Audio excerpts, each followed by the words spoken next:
আসসালামু আলাইকুম রহমতুল্লাহি ওবরকাতুহু। সম্মানিত দর্শক, ডক্টর মোহাম্মদ ইউনূস অতি সম্প্রতি চীন ভ্রমণ করেছেন। আমি যখন এই ভিডিও করছি তখন পর্যন্ত তিনি বাংলাদেশে ফিরে আসেননি। তার এই চীন ভ্রমণকে কেন্দ্র করে বাংলাদেশে বহুমুখী আলাপ হচ্ছে, আলোচনা হচ্ছে। যারা ডক্টর মোহাম্মদ ইউনূসের অনুসারী তাদের বক্তব্য হলো ওনার এই চীন ভ্রমণ অনেকটা বিশ্ব বিজয়ের মতো। তারা প্রশংসা করার চেষ্টা করছেন যে ডক্টর মোহাম্মদ ইউনূস কেবল আমেরিকাতে বা ইউরোপে তার সম্পর্কের ঘাঁটি তৈরি করেছেন তা নয়, চীনেও তার বিরাট প্রভাব এবং প্রতিপত্তি রয়েছে। তিনি একটি বেসরকারি প্রতিষ্ঠানের পক্ষে আমন্ত্রিত হয়ে সেখানে গিয়েছিলেন, কিন্তু সেই বেসরকারি প্রতিষ্ঠানের আমন্ত্রণের বাইরে গিয়ে তিনি গ্রেট হল, সেই চীনের মহা হল যেটিকে বলা হয় গ্রেট হল, সেখানে চীনের প্রেসিডেন্টের সঙ্গে দ্বিপাক্ষিক বৈঠক করেছেন। এটি কোনো সাইডলাইন বৈঠক নয় বা ওয়ান টু ওয়ান বৈঠক নয়, এটি রাষ্ট্রীয় পর্যায়ে, অর্থাৎ চীনা প্রধানমন্ত্রী এবং প্রেসিডেন্ট, প্রধানমন্ত্রী নয়, চীনা প্রেসিডেন্ট, সর্বোচ্চ ক্ষমতাধর ব্যক্তি, হেড অফ দ্য স্টেট, তিনি তার গুরুত্বপূর্ণ কর্মকর্তা, আর অপরদিকে ডক্টর মোহাম্মদ ইউনূস এবং তার সফরসঙ্গী, তারা মুখোমুখি বসে বৈঠক করেছেন।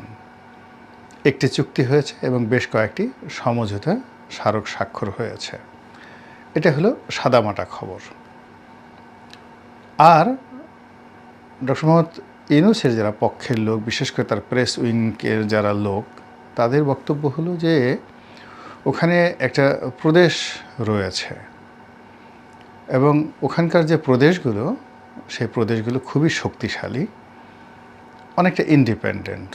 সেখানে শহরগুলোর জন্য রয়েছে মেয়র, তারপর প্রদেশগুলোর জন্য রয়েছে গভর্নর, এবং তারা তাদের যে কোনো বিষয়ে স্বাধীনভাবে সিদ্ধান্ত গ্রহণ করে, রেভিনিউ কালেকশন করে, এবং সেই রেভিনিউ কালেকশন করে পরিপূর্ণ একেবারে স্বতন্ত্রভাবে সেই প্রদেশকে চালাতে হয়, এবং তাদের সেই রেভিনিউ কালেকশনের উপরে সেই প্রদেশের উন্নয়ন নির্ভর করে। কেন্দ্রীয় সরকার শুধু প্রদেশ থেকে টাকা নেয় এবং খুব জরুরি কিছু না হলে কেন্দ্রীয় সরকার সাধারণত প্রদেশকে টাকা দেয় না।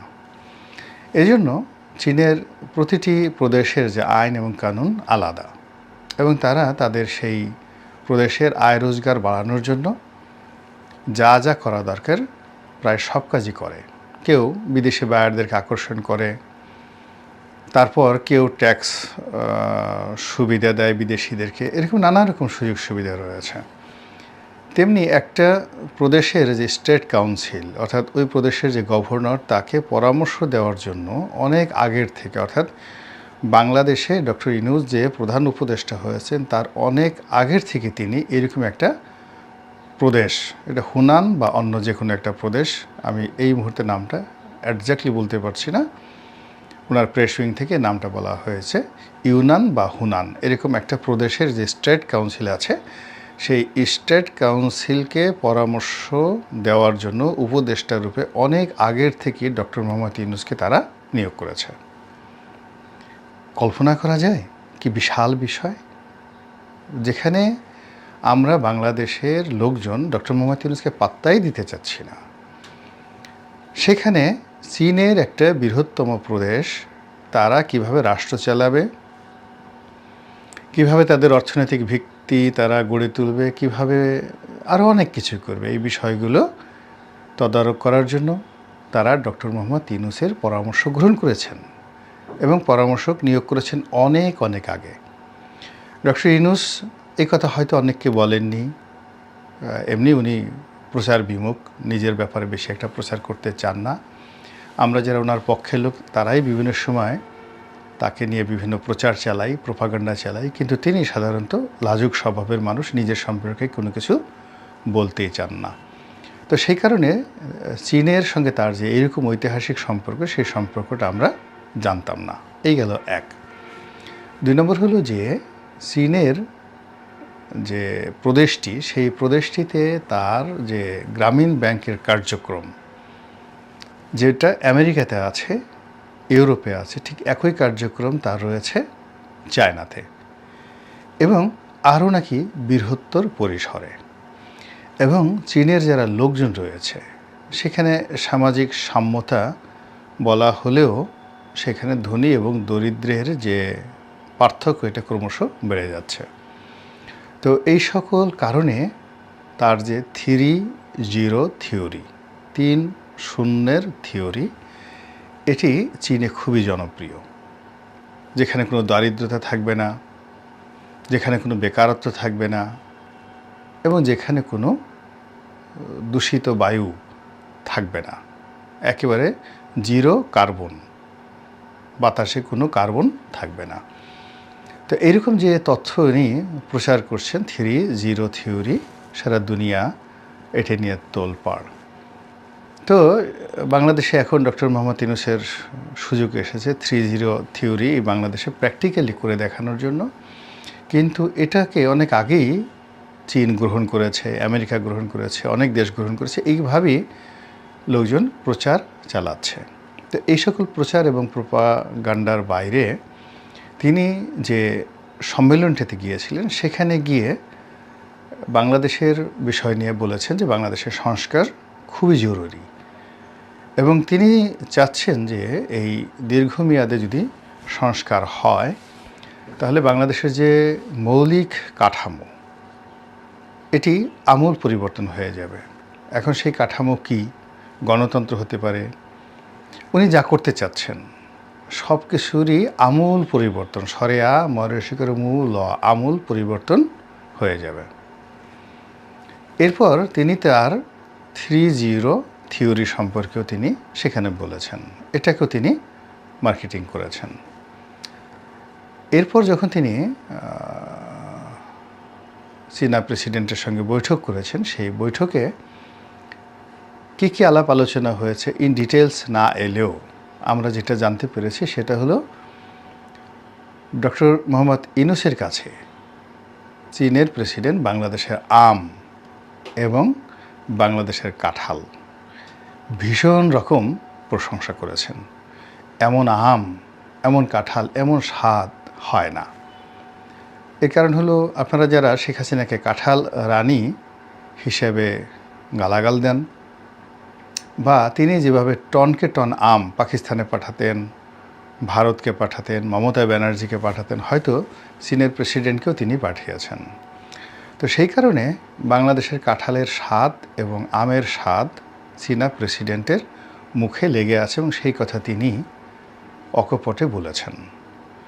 এবং তিনি বাংলাদেশ থেকে আম এবং কাঁঠাল এ দুটো চীন দেশে রপ্তানি করার জন্য তিনি একেবারে যত বাধা আছে সব বাধা দূর করে দেবেন বা শুল্কমুক্ত সুবিধা দেবেন।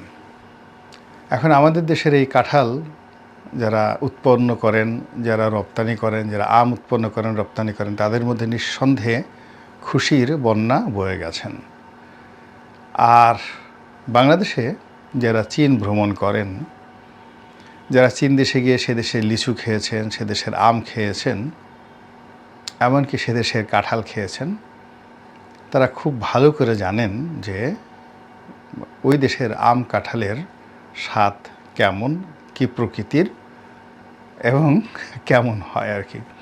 যা হোক, তাহলে এখানে ফার্স্ট স্টেজে যদি প্রাইভেট সেক্টরে ওনার যে ভ্রমণটি, সেই ভ্রমণটির কথা আমরা বিশ্লেষণ করি, তাহলে এখানে প্রথমেই 3-0 থিওরির বক্তব্য চলে আসে। 2 নম্বর হলো যে তিনি চীনা সরকারের যে উপদেষ্টা হিসেবে, অর্থাৎ ওই প্রাদেশিক সরকারের যে উপদেষ্টা হিসেবে দায়িত্ব কর্তব্য পালন করেছেন, এবং সেই কর্তব্য হিসেবে তিনি যে এত বড় একটা সফলতা লাভ করেছেন জীবনে, বাংলাদেশের প্রধান উপদেষ্টা হয়েছেন, এটির একটা প্রীতিময় সম্মিলন সেখানে হয়েছে। আর এই ধরনের প্রাইভেট যারা অর্গানাইজার রয়েছেন, তারা তাদের অনুষ্ঠানে বক্তা হিসেবে বা প্রধান বক্তা হিসেবে কোনো দেশের সিটিং প্রাইম মিনিস্টারকে বা প্রেসিডেন্টকে, এমনকি ভুটানের প্রেসিডেন্টকেও ইতিপূর্বে তারা নিতে পারেননি। ভুটানে তো প্রেসিডেন্ট নেই, ভুটানের প্রধানমন্ত্রী আছে আর ওখানে রাজা আছেন। তো এরকম বা নেপালের প্রধানমন্ত্রীকেও তারা নিতে পারেননি। তো সেই অর্থে ডক্টর মোহাম্মদ ইউনূসকে পেয়ে তারা আকাশের চাঁদ পেয়েছেন। আবার অন্যদিকে ডক্টর মোহাম্মদ ইউনূস ইংরেজি, বাংলাদেশে তো সাধারণত অত ইংরেজি বলা যায় না, ইংরেজি না বলতে বলতে তার ভিতরে যে জড়তা তৈরি হয়ে গিয়েছিল গত কয়েক মাসে, এটা তিনি বেশ সুন্দরভাবে দূর করেছেন, চমৎকারভাবে দূর করেছেন। তো এটা হলো ওই সম্মেলনের সফলতা, যেখানে তিনি তার ইংরেজির জড়তা দূর করেছেন। তারপরে উপদেষ্টা হিসেবে যাদের সঙ্গে তিনি ইতিপূর্বে কাজ করেছেন তাদের সঙ্গে আরও সহমর্মিতা হয়েছে, এবং তার যে 3-0 থিওরি, যেটি বাংলাদেশের গর্ব, বাংলাদেশের একজন কীর্তিমান পুরুষ সেই মহাকালের কোটি কোটি বছরের ইতিহাসে কখনো 3টি শূন্য কেউ আবিষ্কার করতে পারেননি। ভারতবর্ষ থেকে একটা সময় একটা শূন্য আবিষ্কার করা হয়েছিল। সেই একটা শূন্যের কারণে পুরো পৃথিবীর ম্যাথমেটিক্যাল টার্মস একেবারে বদলে গিয়েছিল। পৃথিবীর সভ্যতা, কৃষ্টি, কালচার, বিজ্ঞান, তারপরে শেষে কি না সব কিছু পরিবর্তন হয়ে গেছে এই ভারতের একটা শূন্য আবিষ্কারের ফলে। এখন সেই একটা শূন্য ভারতের কোনো এক বিজ্ঞানী আবিষ্কার করেছেন, তার ফলে যদি পৃথিবীর এত পরিবর্তন হয়, তাহলে যে বাঙালি মহাপুরুষ 3টি শূন্য আবিষ্কার করেছেন, তার সে 3টি শূন্যের ফলে এই পৃথিবী কি হতে পারে, আগামী 1 কোটি বছর পরে এই পৃথিবীর কি পরিবর্তন হতে পারে, এবং তখন ডক্টর মোহাম্মদ ইউনূসের সম্মান, বাংলাদেশের সম্মান, আকাশের সেই নক্ষত্রমণ্ডলীর উজ্জ্বল যে তারকা, সেই মঙ্গল গ্রহ, সেই মঙ্গল গ্রহের সমপর্যায়ে পৌঁছাবে। কিন্তু আফসোস, আমরা এখন এই বাংলাদেশে বসে এত বড় কীর্তিমান পুরুষকে নিয়ে যে যার মতো করে কথাবার্তা বলছি। এটাই বাঙালির স্বভাব। বাঙালি সবসময় নিজের কপাল এভাবে নিজেরা পুড়িয়ে থাকে।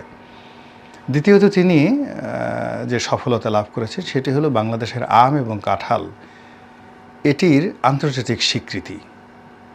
পৃথিবীর কোনো রাজা, কোনো মহারাজা বাংলাদেশের আম নিয়ে, কাঁঠাল নিয়ে কোনো কথা বলেননি। এমনকি সম্রাট বাবর, তিনি ভারতবর্ষের কোনো কিছু নিয়ে কথা বলেননি। এমনকি ইলিশ মাছ নিয়ে হুমায়ুন কোনো কথা লিখেননি। কিন্তু চীনের প্রেসিডেন্ট মিস্টার শি, তিনি এই আম নিয়ে, কাঁঠাল নিয়ে কথা বলেছেন, তাও আবার বিশ্ব মানব ডক্টর মোহাম্মদ ইউনূসের কাছে। তো কাজেই এটি একটা বিরাট সফলতা, এবং সেই সফলতার হাত ধরে আগামী দিনে অনেক কিছু হতে পারে, অনেক কিছু হতে পারে। যারা হতাশাগ্রস্ত বা হতাশাবাদী, তারা এর মধ্যে অনেকগুলো অশ্বডিম্ব খুঁজতে পারেন। যারা আরও আশাবাদী, তারা চিন্তা করতে পারেন যে ডক্টর মোহাম্মদ ইউনূস যে বিশ্ব জয় করবেন বাংলাদেশ থেকে, তার শুরুটা হলো চীন জয়ের মাধ্যমে। এবং তিনি যে 3-0 জয় জয়কার চীন দেশে বপন করে এসেছেন, ওটি 3টি শূন্য উল্টো হয়ে বাংলাদেশে যদি আসে, তাহলে চীনা প্রযুক্তি এবং চীনা অর্থের ঝংকারে এই 3-0 বাংলাদেশকে সত্যিকার অর্থেই একটি সমৃদ্ধশালী, একটি আমূল পরিবর্তনশীল দেশ হিসেবে আগামীতে প্রতিষ্ঠিত করে ফেলবে। আল্লাহ আমাদের সবাইকে হেদায়েত দান করুন এবং হেফাজত করুন। আসসালামু আলাইকুম ওয়া রাহমাতুল্লাহি ওয়া বারাকাতুহু।